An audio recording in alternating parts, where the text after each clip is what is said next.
Imagine कीजिए, एक इंसान ना कोई वेपन उठाता है, ना कोई वायलेंस करता है और ना किसी पर अटैक करता है, बस खाना खाना छोड़ देता है और धीरे धीरे पूरी सरकार उसकी तरफ देखने लगती है। आखिर ऐसा क्यों है? क्या सिर्फ भूखा रहना डेमोक्रेसी का सबसे पावरफुल वेपन है, वो बन सकता है या नहीं? आइए आज की इस वीडियो में हम समझेंगे कि कैसे इतिहास में हंगर स्ट्राइक ने पॉलिटिक्स चेंज कर दिया। हम शुरुआत करते हैं महात्मा गांधी से।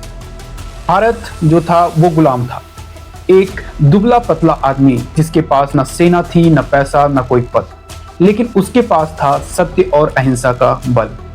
महात्मा गांधी ने अपने फास्ट के जरिए ब्रिटिश एम्पायर पर सिर्फ पॉलिटिकल नहीं बल्कि मोरल प्रेशर भी क्रिएट कर दिया।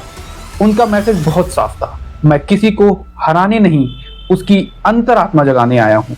दूसरी कहानी जो है वो स्टार्ट होती है आंध्रा से, जिसमें पोट्टी श्रीरामुलु, उन्होंने तेलुगु भाषा बोलने वाले लोगों के लिए अलग राज्य की मांग की।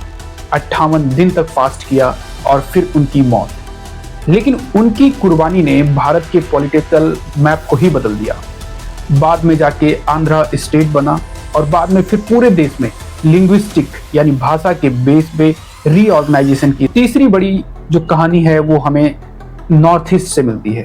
एक लेडी जिनका नाम है इरोम शर्मिला, मणिपुर की एक युवा महिला जिसको आयरन लेडी ऑफ मणिपुर भी कहा जाता है। उन्होंने अप्सपा के खिलाफ लगभग 16 साल तक फास्ट रखा। उन्हें फोर्स फीडिंग किया गया, लेकिन उन्होंने अपना प्रोटेस्ट कभी नहीं छोड़ा। चाहे कानून तुरंत ना बदला हो, लेकिन उन्होंने मणिपुर और ह्यूमन राइट्स की डिबेट को दुनिया के सामने ला दिया। और इसी क्रम में एक बड़ी हस्ती का नाम आता है अन्ना हजारे। 2011 एक गांव का सादगी भरा सोशल एक्टिविस्ट अन्ना हजारे, उनका फास्ट करप्शन के खिलाफ एक नेशनल मूवमेंट बन गया। लाखों लोग सड़कों पर उतर आए। जन लोकपाल हर घर की जो है वो डिस्कशन का पार्ट बन गया। और इस मूवमेंट ने दिखाया कि डेमोक्रेसी में पब्लिक ओपिनियन कितनी बड़ी ताकत होती है। और अब बात करते हैं आज की करंट सिनारियो। जंतर मंतर पर हो रहे प्रोटेस्ट, सोनम वांगचुक का हंगर स्ट्राइक, एक इंजीनियर, एक educational reformer, Ramon Magsaysay awardee winner और ग्लेशियर कंजर्वेशन सस्टेनेबल डेवलपमेंट की बात करने वाला आदमी आज जंतर मंतर पर 17 दिन से हंगर स्ट्राइक पे है। क्वेश्चन ये उठता है कि where did hunger strike begin? So लोग अक्सर सोचते हैं कि हंगर स्ट्राइक महात्मा गांधी ने शुरू की, लेकिन इसकी हिस्ट्री काफी पुरानी है। एंशिएंट इंडिया में एक ट्रेडिशन होता था जिसको धरना कहते थे। अगर किसी व्यक्ति के साथ अन्याय होता था तो वो अन्याय करने वाले के घर बाहर बैठकर उपवास करता था, और इसका उद्देश्य वायलेंस नहीं बल्कि मोरल प्रेशर बनाना होता था। और इसी तरह इंडिया में ही नहीं बल्कि विश्व के कई ऐसे देशों में ऐसी घटनाएं हुई।